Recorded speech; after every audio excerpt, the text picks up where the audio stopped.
You're listening to the What is a Woman podcast, hosted by the Catholic Family Podcast. Hello, everyone, and welcome back to the What is a Woman podcast. My name is Holly, and as always, I'm joined here by my mother, Mandy, and we'll begin our episode by saying, Jesus, meek and humble of heart, make our hearts like unto thine. So happy to be back here again for another week. And we're always happy to be back. I feel like I say that, but it's just... We say the exact same thing. I notice on... That's how we start our episode. Matt and Kevin... In the mornings, they shake it up a lot. Do they? Yeah. Oh, we're just like their robotic. Intro is, happy to be back. We're just like happy to be back. Well, I don't know. It's just I was just like, are we like the most uncreative people? Okay, but you know what? No, we're not, because I'm gonna say, I truly, genuinely mean it. Yeah. Right? Like, I am happy to be back every week. I'm happy to do this, and I usually, I'm gonna say, don't say things I don't mean. Right. Most times. Yeah, no. I try. I make it a rule to try to say things that I don't mean. Like, if I don't mean it, I try not to say it. I never say things I don't mean. Right. Yeah. Okay. My mom is very real. She's a realist, okay? I'm the realist of the realists. Real to the point where sometimes it hurts. Sometimes it hurts. It stings a little. But, well, you know, I'm going to tell you, because I used to, you know, when your dad was alive, and we used to fight, and sometimes they were very brutal fights. Mm-hmm. And he used to say a lot of mean things to me. Yeah. You know, in these fightings, right? And of course, in the odd time, I would throw out a dig or a mean thing, you know. And he said to me once, he said, like, you know, you say really mean things. And I said, I say really mean things. Yeah. Like, man, you know, the wallpaper would peel with what you're saying. Yeah. And what he said to me was, he goes, yeah, but you mean it. Oh. and I was like, well, you don't mean what you're saying. like people say things they don't mean. All the time. You know, and I mean, mine was more cutting. Well, I think mine has always been more cutting, because I tend to have this ability to just, you know, go for the jugular and just reach to the truth of the whole situation. And people feel that. Well, the thing is, truth is truth. Yeah. And I don't know. I just had, I mean, I don't call that a virtue, ladies. Yeah. And, you know, and I try to keep it under wraps. I try not to say the mean things. And I try to, you know, just, I try. Sometimes I'm successful. Sometimes I'm not. I'm going to put that out there, too. Well, that's why I'm saying it's hard to be a realist. Yeah. You don't, I'm going to say one thing about my mom. She does not live in the clouds. Let's just put it that way. like sometimes people will talk to me and they say things, and I'm like, are you saying that to make yourself feel better? Or you saying that because you believe it? Or are you saying, like, sometimes I get a little, and I think, well, maybe people just say stuff like that. No, they don't. You do. See, we are creative. This is different. This is different. I didn't know. But anyway, I generally do not say things I mean. I don't. Well, I'm going to say I appreciate that in a person. I do. I really do. I would much rather have a conversation with somebody that says things that are the truth and what they mean, rather than having a conversation with somebody who just is telling you what you want to hear. Yeah, I know. I can't stand that. Don't tell me what I want to hear, because 9 times out of 10, it's not the truth. And if I absolutely never do that. If what I would say is too hurtful, I say nothing. Yes. Yeah, there's always that. You know, like that you could say, but I value people that won't lie just to spare. Not, and I say the word lie loosely, but you know, exaggerate things to spare somebody's feeling. Yeah. You know what I mean? And then you're telling somebody something that's not true. Right. I mean, it's like when somebody makes something and they come up to you and they say, "Hey, do you like this thing I made?" And it's awful. Like, say it's awful. Like, and everybody in the room knows it's awful. And it's horrible. And then you got the people that are like, "It's wonderful. Oh, you did such a good job." And then you're like, "Yeah, but that's not really the truth." That's not the truth. You don't have to do that. You don't have to do that over the top. Right. to make somebody feel better, because it's a lie. I think we live in a society where that happens all the time. Because that's why the participation trophies. Yeah, the participation awards. The exaggerated. What is it? What's that? Your ego. Your ego. Yeah. To self. Well, again, I think of any pumping words. people up. Pumping people up. Like. You know what they do? Self-love. Your self-esteem. Self-esteem. The word I'm looking for is your self-esteem. So people are constantly telling people about, their self-esteem. And I remember a relative of mine, her son hated his teeth because they were crooked. Yeah.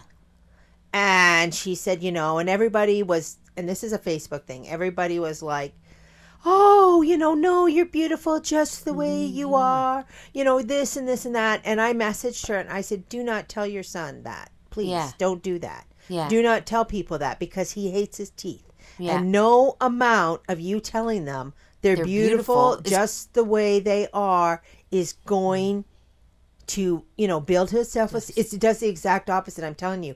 Do not say things that are not the truth. I said, what you say to him is, God made you this way. And I gave her a whole list. I said, this is what you say. You say, God made you this way. And I know your teeth aren't perfect.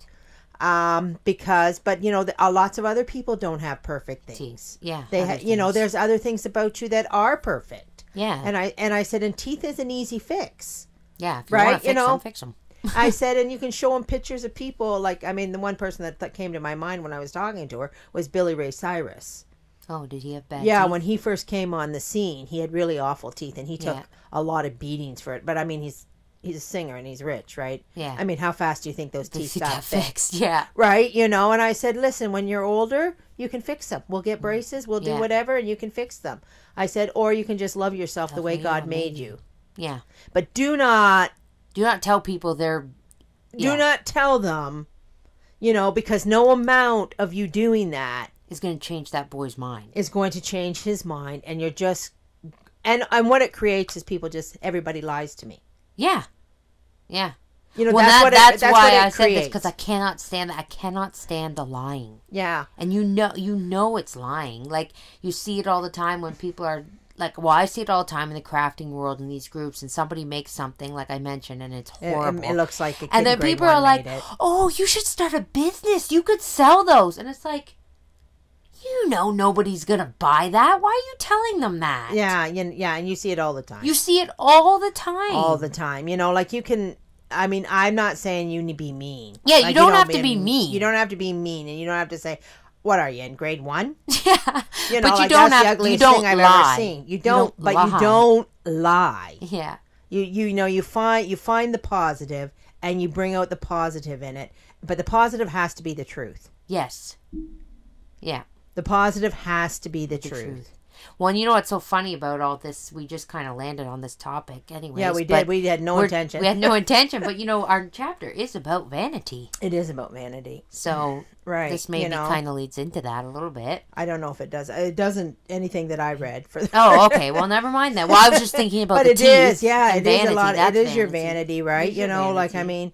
As Catholics, we always have the option to say you can offer that up. You can offer it up, and you can even God. You can God even say thank you, God, for making me ugly, so people don't look at me. Yeah, keeps me humble. Thank you for keeping me humble. Yeah, exactly. I know a lot of women in their younger age. they start to get varicose veins or stuff like that. Like those little things, can be a little bit of a blessing. Keep my legs covered. Well, and I will say, maybe I shouldn't say this, but me and my sisters joke around a lot. And my sister's someone that, they have qualities that they don't like about themselves. I have qualities that I don't, and I mean physical appearance-wise. I'm talking physical appearance-wise. Everybody does. And we were joking the other day, and I said, well, I'm not as thin as I used to be, and part of me was like, oh, should I diet or cut out carbs? Because I did for a while cut out carbs, and I did lose a bit of weight, and I'm not... Take this with a grain of salt. I'm by no means fat. Yeah. Okay. Yeah. But I'm not as skinny as I was, right? Right. But I said to my sister, I said, you know what? No, I'm not going to do that because this keeps me modest. Right. Because honestly, I do, and I'm saying that as a human being, and because I do feel like as women, and one of my faults and one of my vanities is I do love clothing. Right. I do love clothing. I do. Yeah, well, I love to look stylish. Women at their peak. And when I say stylish, I mean modest. I don't mean immodest. Yeah, I don't mean Kardashian But stylish. I'm even talking about when it comes to pants. Yeah. You know, if I was thinner, maybe I'd wear pants more. Yeah. And I feel like the way my body shape is set, I look better in a skirt. Yeah, and I know that. And most women do. But it's just funny that we were like, you know, I just said to my sister, I said, no, I'm going to stick with this. It keeps me modest. Right. I've been noticing a lot of women about the age of 70 in jeans. I have. And I was like, why are you wearing... They're thin. Yeah. They're obviously thin women. Yeah. You know?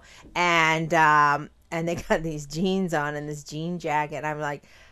That looks so silly to me. Well, you're not dressing your age. No. Like it's like you never left your teenage years. Yeah. Yeah, because you got to remember, women that are 70 and my age, 60, we all came out of the 70s. You came out of the jean era. We came out of the jean era. Yeah. You know, I mean, when I went to school, it was boys' jeans and T-shirts. That's what girls wore.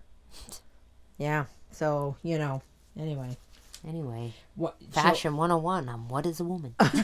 Well, I'm sure this chapter is going to touch on this. It's going to touch on it. Desire of pleasing, vanity, right? And it is one of the major downfalls for women. Yes. It's one of their big sins. Yeah. So let's figure out how we correct it. So shall we dive into the chapter? Yeah. Or is there anything else you wanted to mention? Well, I was going to mention some other things. Oh, go for it. Well, you know... But I feel like we went on this vanity thing. We might as well just roll with it? Okay. Okay, we'll just roll with the vanity and forget about the other unimportant things. Oh, okay. All right, let's dive right into our book. So we are now, for those of you that are new, I always forget there may be new people listening. This is the mission and duties of young women, and we are on chapter 15. And we should mention the book was written... in the late 1800s. Yeah. Right? So it's very, very old. Very, very old. The English is very hard to understand. And I think... It's also by Charles I. White, D.D., if anyone needs to know that. And what I think, the book takes a lot of things for granted. That's what I think. Because it's sometimes you have to figure out what they're saying. I'm thinking, they're taking for granted that I know what they're talking about. Right, exactly. Right? And because we're, you know, over 100 years later, a lot of this is lost. And I don't, you know, I have to do a little bit of deep thinking and praying sometimes is figure out, okay, you're assuming I know what you're talking about. Right. And I don't. Right. So it's a little bit difficult to read. But I'm going to say every bit of this book that we've read so far has been very... Applicable to today. Yeah. To today, you know, this book withstands the test of time. Well, as does the church. Yes, exactly. There's nothing new under the sun, right? I said that before, and we'll say it again. And all things, you know, as it was in the beginning, is now and ever shall be. You know, if vanity was a problem then, vanity is a problem now. Social media, or not social media, but entertainment was a problem then, it's a problem now. You know, all these things that we discussed. The mission of women is the same as it was then. It was the same now as it was then. It doesn't change because the modern world changes. Right. Exactly. Okay, so we'll go here in chapter Desire of Pleasing Vanity. So, quote, God has adorned woman with grace and beauty, that the virtues of her soul, being reflected in her countenance and in her whole person, may become for man a principle of attraction. When man thus perceives in her countenance a ray of the eternal beauty, he is overcome by the charm, and recognizing the individual whom God has destined to be his companion, he weds his soul to hers and forms with her an indissoluble union. End quote. Doesn't that sound beautiful? Yeah. You know, you see this ray. I mean, you picture this ray of this beautiful woman that a man is drawn to. You know what I was just thinking about, though, while I was reading that? And this is, like, so off topic and not really, doesn't bear any prevalence to it. But how, how marvelous is God that when he created human beings, the woman is the beauty and the, she's like I'm going to say peacock, right? Yeah. That the man's attracted to her. But in the animal world, it's the opposite. It's the opposite. Yeah, it is the opposite. The males have to be the beauty ones to attract the females. Yes. Isn't that weird? Like, not weird, but I just thought of that when I was reading this. I thought it's opposite for animals and humans. Yeah. I mean, not all animals. Some animals, they all look the same, but birds, a lot of birds. Birds are. The males are more pretty. They're the I think that's because animals just know they know facts, right? Yeah. They don't have the intellect that we have. Yeah, they know it. They just have instinct. Just have instinct. So God had to make the males that way so the females would be attracted to them and mate. I don't know that they're much attracted to them. Anytime being here on the farm with the chickens, I'm going to say the male chickens are rather aggressive and mean. Yeah, well, that's true. And the female chickens are like, go away. Go away. Yeah, that's true. No thanks. No part of you. But and they have to really be aggressive and mean to them to, mate. So, anyway. But anyways, we're humans. We're humans, and we have, what's this, like this ray and this beauty. Ray of the eternal beauty. He is overcome by the charm. Right. So only if women were so perfect. Yeah. Well, and you know what's funny about that? It says right here, and recognizing the individual whom God has destined to be his companion. God destined women to be the companion of men. Yeah. Not the other way around. Right. No, absolutely. And not the way the world thinks it's okay to do the other opposite. Yes, I mean, and that's right from the beginning. Like, the author doesn't take any liberties in saying that. Yeah. It's right out of the Bible, right? Yeah. They're the helpmate to the man. Yeah. And that's just the way it is. And, I mean, but there's a good side to that, because if women understand that, I mean, and I think we've covered this, but we'll say it again because it bears repeating. Right. That is where she finds her happiness. Yeah. Right? If she fights this role that God has destined for her, she will never find happiness. I mean, and we have that proof. Yeah. We have that proof in today's woman. She is one unhappy woman. Mm-hmm. All right, so let's continue on. Okay, quote, beauty, properly so called, proceeds from within. When a woman, by sincere piety, fervent prayer, and calm reflection, maintains herself at the height where souls display their excellence, we behold her environed with a moral light. Her body, like a thin and transparent veil, assumes in some measure all the impressions of her soul, and discloses to the view the precious treasures of grace and virtue which enrich it. End quote. So the author is, again, I think he's setting us up here at the beginning of this book to, kind of pump us up with the glory that is the beauty of a woman. Right. Right, but also, too, like, he's also stating that glory comes from the virtues that she possesses. Right. If you're not possessing the virtue, you don't have the glory.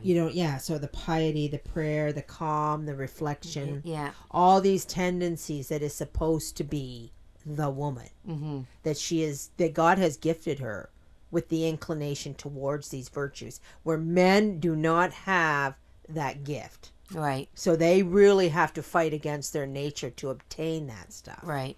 Whereas the women do not. Unfortunately. Well, I would say, though, that I think we have to be very careful when we're reading this, that we don't go, oh, we got these things, we're good. Yeah, we're not. You have to work at this. It's the natural inclination, but we live in a world that clearly shows how twisted and perverted we can make a natural inclination. Right. Right? Like, today's woman is none of those things. Yeah. None of them. Right. She's crass, she's, sarcastic. She's crabby. She's everything that is vice, really. Yeah. The haughtiness, you name it, right? Okay. So, quote, every feature of her countenance is, as it were, the unfolding of some holy thought. The pure and tranquil light emitted from her eyes is a radiation of the divine ardor which inflames her soul. Her voice is an echo of celestial hope, and all her attitudes, ever characterized by modesty, seem to be the flowerings of the chaste sentiments of her heart. End quote. Yeah, okay, so the line that stood out, is there a line that stood out? The line that stood out for me was her voice. Yeah, her voice. Her voice is an echo of the celestial hope. And and of course, this is, of course, like a downfall of mine, own personal, because, I was born in 1962. Sometimes my voice is not like that. Sometimes? My mom likes to bring the doom and gloom. We all tease her about that. but not just what I'm saying. Yeah. Also, too, about the way I say it. Okay. Get over here right now. Like you're very, you can be, and you have to train your voice. Like, these are things, like, we don't get a pass in saying, well, that's just the way I talk. No. And I mean, it's hard, like what I said, it's hard we have to really work at these things because we are always in a role where we're forming children. Yes. And disciplining children. It's very easy to get that way where you're like snapping at your kids because they're agitating you. Right. Or snapping at your husband because he's agitating you. Right. We have a lot of the woman, and I'm trying to say this as humbly as possible, but it's just the truth. The woman has a lot to do. Right. A lot to do. And that can get very burdensome and it can get very, tiring. But you kind of got to remember to keep this voice, echo of celestial hope, and remember that everybody in your family is turning to you to be that hope. Right. You are, as a woman, you are the center of your family. Right. The woman, the mother, is the center, no matter what. The father is the head and provides and looks after, but the woman is the heart. Yes. And the hope of the family. So when she's, like snarking like a fish wife. Well, then she's not doing a very good job being the hope. She's not bringing the hope. You're not being the celestial hope. You're not bringing the sweetness and the peace and the calm. Right. I was thinking about Mom and Pa Kettle. Yeah. Right? Because and we were going to talk about this and we got sidetracked right away. But now we can talk about it. I'm going to bring Mom and Pa Kettle in. If anybody's ever watched Mom and Pa Kettle. Oh. They're funny. But it's certainly not. Yeah, but we had a fall festival. Yeah. And at the church, and it was so much fun. The kids decorated. There was contests, pumpkin contest, scarecrow contest, pie contest. A pie contest, right? And it was our first shot at it, so it went really, really well, and everybody had fun, and a lot of people made pies that aren't actually bakers. I'm going to tell you a funny, the second place pie was made by my daughter, and she forgot to put the sugar in it. So we had a pretty big chuckle. We had a good old laugh over that. The tasters liked the tartness. I said, well, they kept saying that. They're like, oh, if you want a good tart pie, try this one. Yeah. And my sister's like, there's no sugar in it. Yeah, and she's not really much of a baker. So I was really like impressed that they put the effort into, doing a pie and they really had fun at it, right? Yeah. Because they were going, I guess, out of their comfort zone. And it brought back that movie, Mom, Pa, Kettle, Go to the Fair. Yeah. Now, this is a series. Mom, Pa is a series. Yeah. So they have a Mom, Pa, Kettle back at the farm. Mom, Pa, Kettle go to town. Mom, Pa, Kettle go to the fair. Now, if you're not familiar with Mom, Pa, Kettle, they have 15 children. Yeah. And Pa is really lazy. And Ma is a bit of a fishwife. Like, she does this, come and get it, kind of when she calls them for dinner. All the kids come, but it's... Well, in the one movie, I'll just tell you this, just so you can get a glimpse of it. She always yells, I can't remember which movie it's from. I think it's Back on the Farm. But she yells for the kids, come and get it, like in this really big voice. And all the kids rush to the table like chaos, right? Yeah. Well, she has her daughter's in-laws over. Or her son's in-laws, sorry. And she doesn't want to yell that because, she's embarrassed. She wants to be refined. She's trying to be the hope and the celestial hope of the family. So she goes, children, your supper is served. And nobody comes. And she does that 2 more times. And nobody comes. And these in-laws are staying there looking at her like no one's coming. Well, and then she yells her famous, come and get it. And all the kids swarm to the table. And she's just like, whatever it is, what it is. Like, So it's just, it is funny. It's and it funny. Is clean. It's it clean. Is very clean. Very clean. It's from the 50s, maybe. I think, yeah, it's black and white. They're all black and white. Black and white. But we just howled laughing. I mean, again, it's full of the vice. Yeah. Pa's lazy. Ma's a bit of a fit. But they're good-hearted. Yes. And actually, I was thinking about it. She really loves Pa. Yeah. Oh, she loves him and you don't talk about Pa. You don't talk about Pa. You know? And really, most women would be like, and they're living in a shack too. Yeah. Right? So. And she just cooks and cleans and does what she has to do. She's a real woman. Real woman. Yeah. Yeah. She's doing everything. But in this, when they go to the fair, they have the preserve contest and the pig contest. Bread. There's a bread. She enters a bread. Yeah. Preserves and bread. I don't think there was pie. I think it was just preserves and bread. Yeah, and it's very funny because everybody walks by and says her preserves need more rum. Yeah. Right? And so, but anyway, so our fall festival brought us back to that, that wholesomeness of, I'm going to enter my pie, and I'm going to enter my preserves, and I'm going to do this stuff. So I said, well, next year I think we'll expand our fall festival. Yeah. For the women to, put it out really there more. Get out there and do preserves and jellies and whatever. Right, yeah. So, but that was fun. But again, I guess Ma would be an example of not having to be... not having to keep your voice a calm echo of celestial hope. Right. But anyway, you might enjoy that if you want to watch something. Kind of very funny. Yeah. Okay. Sorry, I'm just trying to find my spot here. Okay, quote. Her presence inspires a tender respect in all who see her and spreads around her an atmosphere of grace and virtue. No rash thought can enter the minds of those who are in her company. You would take her for some pious picture that invites you to prayer, awakening the purest hopes and elevating your desires to heaven. End quote. Right. So, again, this is more of what we've already covered that, you convert people just by your presence. Yeah. Yeah, you don't have to do a lot of things. You don't have to say a lot of things. I remember I learned this quite a long time ago. So I was just like, convert people by my presence because I'm a pushy person. Yeah. Right. I'm like, you gotta do this and you gotta do this and you gotta do that. And everybody's gotta do what they're supposed to do and la la la la la. Right. So I have been over the years like reforming myself to say, if I'm living virtuously the way I'm supposed to live, I don't have to do that. Yeah. I mean, that's what the book is saying. Yeah. And you know what? I think that the one, for me, what I take from this and the big thing that people always forget is oftentimes we think things have to be done in big, grand, gesturous ways. Yeah. Not so.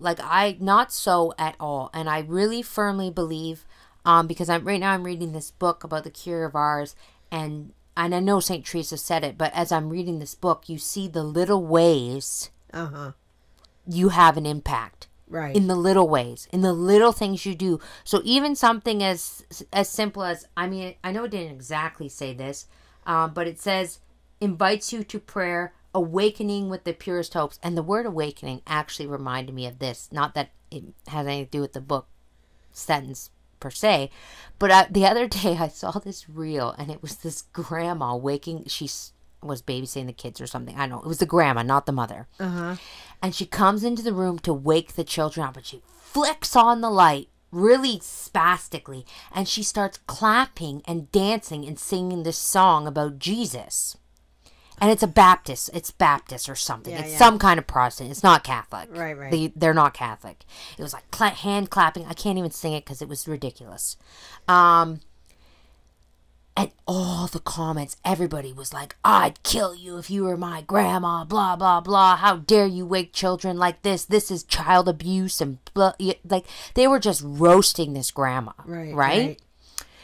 And in my head, I was like, well, I don't really think it's child abuse, but okay, whatever. If you want to say that's child abuse, then, I think coming in and kicking the kid out of the bed is child abuse, but whatever. Grabbing the kid by the hair and ripping them out of the bed, that may be child abuse, I had to throw a couple cups of water on your brother a few times. Yeah. Because he wouldn't get out of bed. But I was just thinking in my mind, like, it's not child abuse. But I don't really think it's pleasant either. No. Like, if you want to inspire a child to love God, you flick on the light and you start clapping and dancing in their face some obnoxious song about Jesus? Yeah. No. Yeah. You know, and then ever since I read that, I mean, I'm guilty of this. Like, when I get up in the morning, I want my kids to get up. I used to go and I flick on the light, get up! Yeah. You know, and then I'd walk out into my next, get up, you know. And then I thought, you know, they're starting their day. Yeah. Right? Like, they're starting their day. Wouldn't it be so much nicer if I went into the room, turn on the light, tap their shoulder and say, you know, praise be to Jesus, good morning, time to get up. You know what I mean? Like, then you start your day. So are you doing that? Well, we do it at night. Yeah. And I come in, I'm started doing their shoulders. Sometimes I forget to say praise be to Jesus, but they're not, like, I don't yell at them anymore. I don't go, get up, you know. You don't do ma kettle. No. So I've started coming in, and I go in, and I always start with my daughter, and I rub her shoulder, and she's like, Mom. And they think now, because this is, okay, my daughter's 14, right? Yeah. My son is 10. And out of nowhere, you come in and you start rubbing their they're like, what are you doing? I'm changing my ways. Do you mind? And I don't say that, but I'm going to keep doing it until this is what they remember. Yeah. You know what I mean? Because, I saw that video. I was like, I don't want to be the mom. I don't want to be that mom. I want my children to remember that mom woke us up and it was always so nice to start our day. Yeah. And mom rubbed our shoulder and said, get out of bed. It's time to get up, you know? Like, in a nice, calm voice. And how nice is it when you start your day nice and calm? Well, it's a little late for me. Yeah. You don't need to come over to my house and wake me up, Mom. I have to live with the consequences of my get out of bed now. We're gonna be late. But that's the other thing that I've learned. I used to be the type of person where I would leave everything, like getting up. I'd give us 20 minutes to get out of the house. And then I realized that's laziness and I can't do that anymore. Right. I have to give the kids enough time to get up and start the day in a calm manner. Right, wow. You know, so these are the little things that I think as mothers we can do. And I mean, if you're already doing this, wonderful. That's great. Yeah. You know, but I wasn't. And it was like, my days always started so hectic. And I was like, I'm the cause of that. Yeah. Well, they do say, and I think it maybe be in this book, that if there is no peace in your house, you're at fault. Yeah. Right? And I lived in a house that I had a very, a husband that peace and him were not simpatico. Yeah, and I always thought that he was the fault. Yeah. Of the no peace. Mm-hmm. But the reality was I was the fault. Yeah. Because I wasn't bringing it to the table. Well, and you know what? That's something I have learned over the last little while because it was the same way. I was like, we're always trying to do something nice and then Dad's upset and he's just wrecking everything. And then I'm like, okay, no, but that's on me. Yeah. That's on me. Like, I can tell when he's agitated. Right. I can tell when my husband is agitated. And then now, instead of going like, you're ruining everything, stop being so agitated, I turn to the children, okay, Dad's agitated. Let's all just calm down. Yeah. Everybody, let's all just calm down and let's just give Dad some time to blow his steam off or whatever, Yeah. Let's just keep quiet and, and you can do that. Right. You can be the person that keeps the calm and the brings peace. the peace into the house. Because my mom and I were talking about this yesterday about a situation unrelated, but you can't change how people are reacting, but you can change how you're reacting. You're in charge of how you react. And how you react is either going to, escalate a situation or it's going to diffuse it. Right. That's on you. How you choose to react to any given situation at any time, no matter what. Yeah. You can either escalate a situation or you can diffuse it. Uh-huh. We all have that power. And, I call it being the water or the gasoline to the fire. What do you want to be, the water or the gasoline? Yeah, do you want to explode this into the next century? Or are you going to try and diffuse it? Yeah. And I mean, sometimes all it takes is silence. Yes. Sometimes all it really takes is silence. Well, actually, it was a quote that I saw from, I think it was Lucy Arnaz Jr. or Lucy, I don't know what their names are. I Love Lucy was the daughter. Oh, I don't know. She said it's old. She said her daughter told her, her father told her, when you don't know what to do, do nothing. Yeah. And I thought that is some very good advice. Yes. Like, if you don't know what to do nothing. And I've had to learn this the hard way over many. I mean, I'm not old by any means, but I'm older, and I've had many life experiences, and I've learned over the years, especially when it comes to, I've read the book of Saint Rita, and a lot of times Saint Rita, when it came to her husband, she said nothing. Yeah, nothing. She met him with silence, and that, because there was nothing she could say. Yeah. And it said in this book, there was nothing she could have said that's going to change the situation. So she remained silent, and she remained calm. Yeah.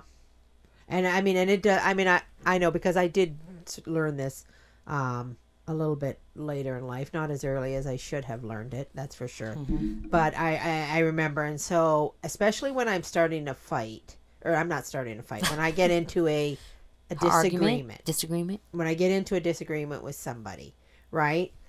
And I think, did I tell this story? Because it's one of my favorites. But this happens on a regular basis. And I was in a disagreement with one of my daughters, and she's quite young. Now, it wasn't you, right? My eyes just beat up. What? And so I said, if I continue this disagreement, mm-hmm. the only thing that's going to happen is I'm going to back them into a corner. Right. And once they're in that corner, they will refuse to get out of the corner. Right. And so I don't want to do that. So that's when you need to stop. Yeah. Do not push them into the corner they cannot get out of. Yeah. Right? So we happened to be driving, and she was there with her soon-to-be husband. Yeah. I think you told this story. And I'm sitting in the back seat, and we're arguing about something. And I said, that's not right. You can't do that. Right? And she said, well, this is the way it is, and this is what I'm doing. And I went back a tiny bit, not a lot, but then I immediately stopped. And I looked out the window, and I started saying Hail Marys. I said, if I keep this conversation going, I will not get my way, and she will be persistent, right? Yeah. And so I'm looking out into the outside, and she looks up into the rearview mirror, and she looks at me, and she says, I know what you're doing. And I said, oh, what am I doing? She said, you're praying that I do what's right. And I said, oh, so we can agree on what's right. Boom, argument done. Argument done. Yeah. Right? It was like a mic drop moment. That was it. Not another word was spoken. You know what? Sometimes you need that silence in an argument. Sometimes you need, especially, I'm going to say, if you're stuck in a car. Yeah. No one can go anywhere. You need that silence, I think, for both parties to stop. Yeah. Because when you think people are not, and I'm not saying you were yelling, but I wasn't there, but I'm talking about in general, like if you're going back and forth and you're very heated and you're very, that's chaos. Right. And people you're not really thinking when you're yelling and nobody's listening in the chaos, and you're basically backing someone into a corner. Right. So don't do that. Right. Let it drop it and say nothing and go to God. Yeah. Say, okay, I'm not going to push you into a corner because you're never going to hear me. Right. Exactly. So I'm going to, I mean, you may not get that mic drop moment. It was like, I was like, whoa. Wow, those Hail Marys really worked. Fast. All right. So, you don't have an ending here. So do you want me just to go to what, there? I guess. Okay. I don't know. I can't remember. I probably stopped because, Okay. Quote, the cultivation of this kind of beauty demands not from those who possess it either much time or much expense. It is preserved by the same means that produce it, and has no need of being enhanced by the outward elegance of the toilet or the display of the costly garments. End quote. Or did you want me to keep going? Keep going. Okay, sorry. A simple and modest attire, manners graceful and becoming, are only the ornaments that these females allow themselves, and their dress is so natural, harmonizing so perfectly with the chaste attitudes of their body, that it seems to be in some measure its prolongation and reflection. End quote. There we go. Right. Well, so I mean, it's telling us about there's that word, the toilet. The toilet. Your women. So I think we're about to get into the nitty gritty of the vanity, right? Yeah. So women spend all this time on how beautiful they look, right? So it's talking about your tour, like, is my hair done? Is my makeup done? Is, what is my outfit like? And, they do that. And God allows a certain amount of that because they have to attract the man. Right. Like it says in the beginning, right? Like she's like this ray. But the book is saying that's fine and that's good. That you allow you can be pretty. Yeah. You can allow yourself to adorn yourself a tiny bit. A tiny bit. You can enhance your beauty. Yeah. But you can't be attached to that, and you have to actually be. What's more important is the soul. Yeah. Right, and it might be easier for us to talk about not what enhances the soul, but what takes away from your beauty. Mm-hmm. And that's things like, gossiping, haughtiness, presumption, vainglory, sarcasm. Yeah. Like it's easier to talk about what stops the beauty. Because a lot of times we say, okay, we got to do this, we got to be nicer, nicer is a very broad term, but we have to practice virtue. But people don't exactly have a clear-cut vision of what that virtue is, what changes the soul. Right. And it's a lot easier to say what the vice is. Like, well, I'm gonna haughty person is really awful. Right. And, it's easier. And girls can be really haughty. They can be haughtier than... haughtier, not hotter. Haughtier. Haughtier. H-A-U-G-H-T. And when not H-O-T.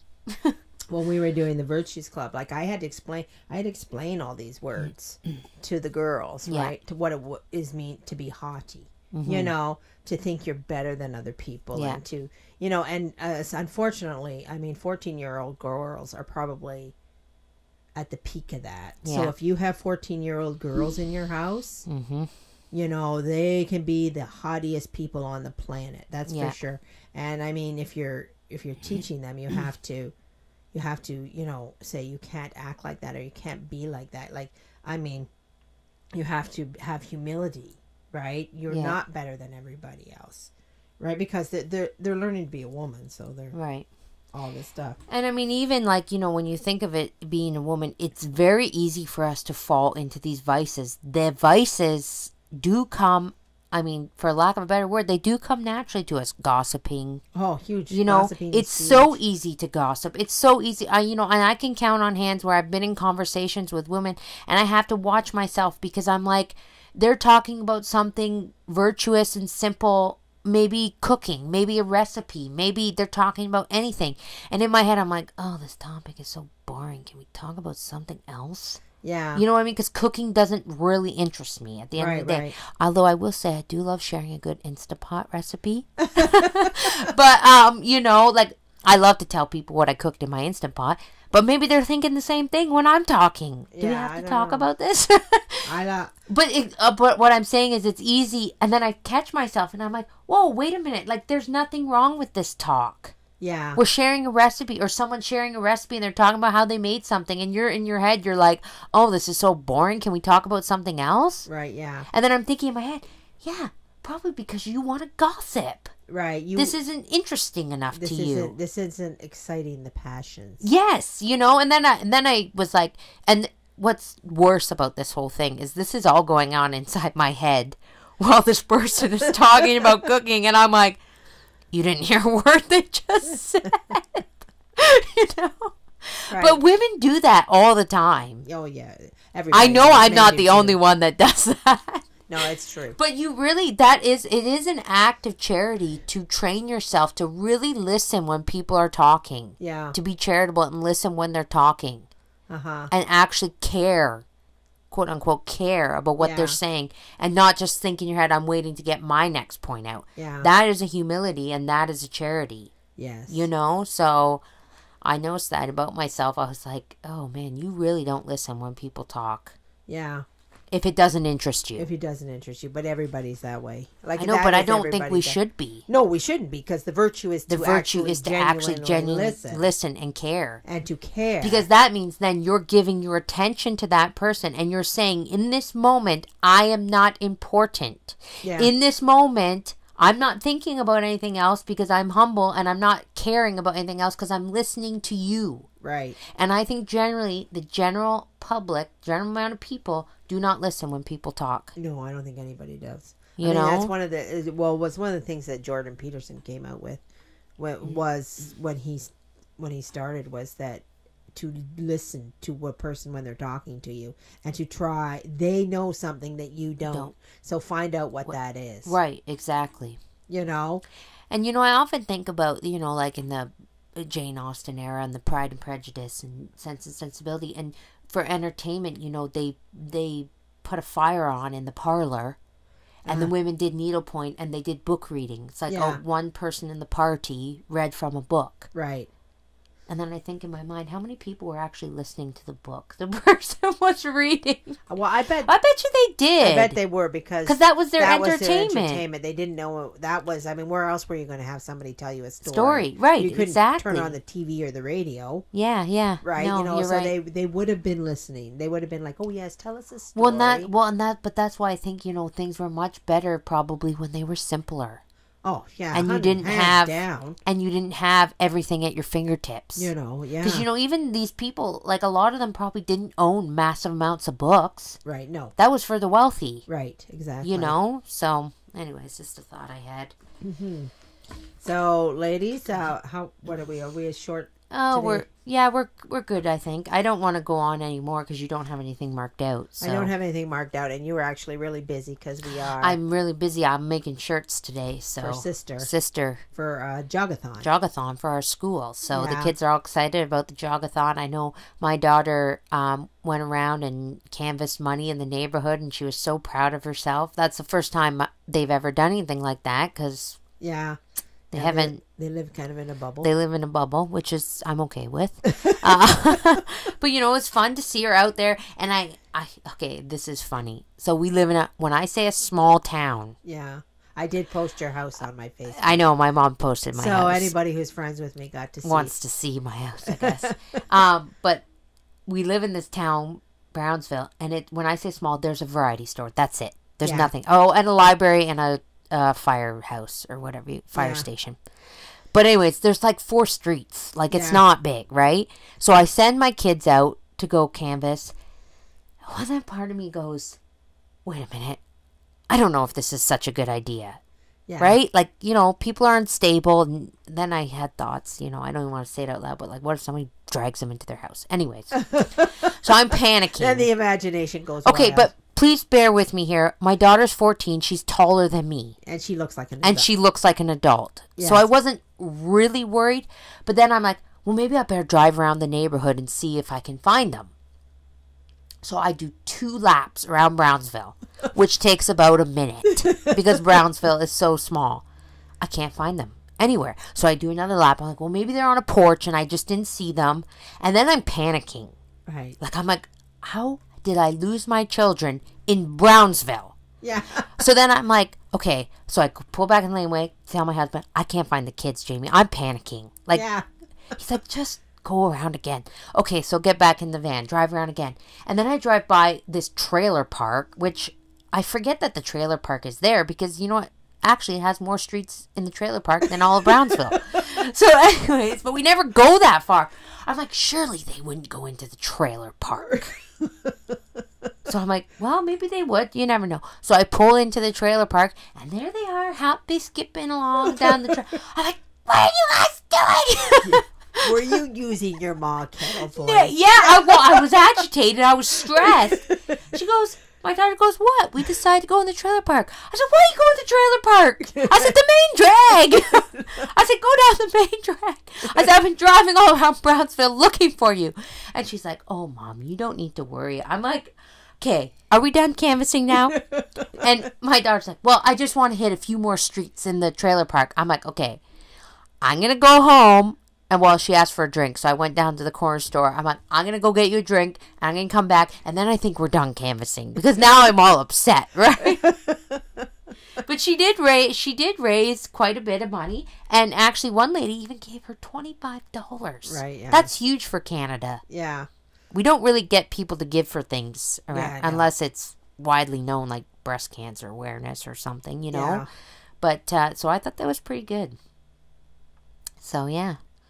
The Heart and Stroke Foundation has neighbors canvass the neighborhood. So they get somebody in the neighborhood to volunteer. Right. I thought that is so smart because you won't say no to your neighbor. Won't say no to your neighbor. Yeah. And they give them like a few blocks. And I say, and I don't actually donate to anything. No, neither do I. I donate. All my money goes to the church. That's about it. Right. So, I mean, it's and I give to homeless people or people on the streets or I sometimes, like a lot of times, if a GoFundMe comes up instead of a contest group on Facebook, other Catholics. I'm talking. Oh, you meant the church as a whole, not just our church. Yes, like I'm talking about the organizations. I mean, United Way is pure trash and evil, But and I don't the Cancer Foundation. I just don't because I feel like there's a bit of corruption going on there, and I'm pretty sure that's info for another podcast. But. Yeah.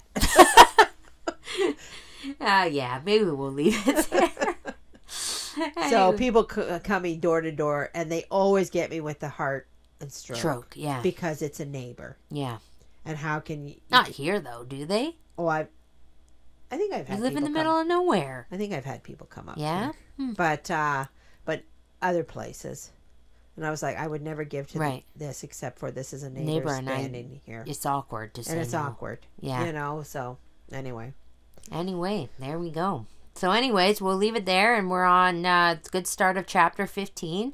But unless, Mom, you don't have anything else to add, we'll wrap it up, I guess. Nope, I think we got in everything. Okay. So, actually, I did want to say one more thing. Mm-hmm. A little plug for our little children's newsletter there. Yeah. So, I don't know, I did mention on the podcast before how we were changing things. But for those of you that have subscribed to the newsletter, greatly appreciated. Thank you very much. And again, the subscription fee is just to cover the mailing cost and gives me just like a tiny bit extra for printing, for ink and stuff like that. But the majority, the cost to actually make the newsletter and make the little funds, what's the word? Goodies, I guess, that go in the envelope. I cover the majority of the cost of that. So, but the other thing I wanted to mention about the newsletter was about the story contest. So just in case anybody's listening to this that is a subscriber, or if you're thinking about becoming a subscriber, we have a story contest going on. I've got a few entries so far. Do you? Yeah, I did. I was really, so then there was this one was really good. I enjoyed reading it. I'm not going to be the judge. I can't be the judge because my own children want to enter. So I was thinking of having sister judge the nuns that we have here. But anyways, if you want to submit a story, I do need the story by November 1st. Because it has to be published for the December issue, so that gives me. Did they mail you them? No, they email them. Oh, okay. There's a link on our website for the story contest. Uh-huh. And I mean, if you're not a subscriber and you want to click the link and enter a story, go ahead. But you won't see it unless you're like if your child wins, you're not going to see it unless you get the newsletter, right? But there is a link on our website, bygodsgrace.ca, where your kids can enter the story. And I just want to say, so my son wrote this story, and he wrote out this whole story, and for his age category, I think it's 300 words. And for him, he was like, I can't write a 300-word story. But anyways, he wrote this story about a cowboy named Dave. And I said, Doug, did you read the back of the newsletter? It has to be a Christmas theme. You didn't tell me that! So then he rewrites it, and there's one, Dave woke up on Christmas morning. I said, Doug! That's so funny. I was like, okay, Mom will work with you on this. It's just funny how kids do these things. But he was so proud of his story about a cowboy named Dave. Isn't that's out of a movie though, isn't it? What? Where somebody out of a movie where somebody submitted somebody's story. It was Anne of Green Gables. Oh yeah, the Rowling Reliable,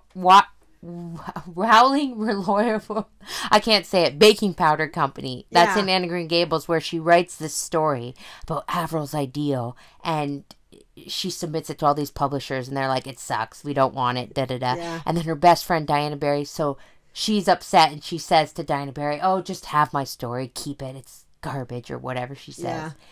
Not those words, but exactly. And then Diana takes it and submits it to this contest for the baking powder contest. Yeah. And Anne goes, but there isn't a word in it about baking powder. And Diana goes, oh, that was easy. I just added it in the part where Avril bakes the cake. I said she used Rolling Reliable's baking powder. So I was like, that was Doug's little Anne of Green Gables moment. He just added a little line in there about it being Christmas morning. Anyways, but this story contest it's really fun, and like I know from the kids that have submitted, I could tell they had a lot of fun writing it. Some of them are really good. I mean, they're all really good stories. I shouldn't say some. The ones I've got so far are really good. So, if you're thinking about that and you want to enter, there's still time. You can sign up for the newsletter. I'll put the link in this video, in description. Sorry, and yeah, sign up for the newsletter because it's really good Catholic content for children. Right. That comes to their door. Tangible material that they can have. Yeah, and I'm going to say, just like Mom Pop Kettle going to the fair and our fall festival, let's do our best to take her back in time. Yeah. I mean, I know we can't, but we can't. But, let's try our best to do old-fashioned things. Yeah, and not only for the people the winners of the story contest, there's, I think, 3 different age categories. They'll get their story published in the December issue, but they also get a little prize mailed to them too. Yeah. So there's prizes to win. And so I'm really excited about it. It's our first contest, and I'm glad some of the kids are excited about it too. So yeah, that's great. So we'll put the link there if anybody wants more information, and you can always reach out to me through the website if you have questions or anything like that too. All right, so we'll leave it there, and if anybody has, sorry, I was reading the screen. Don't read the screen. Don't read the screen. In the middle of talking. Everybody have a very blessed week. Right. May our Lord bless you and Our Lady guide you always, and Saint Teresa pray for us.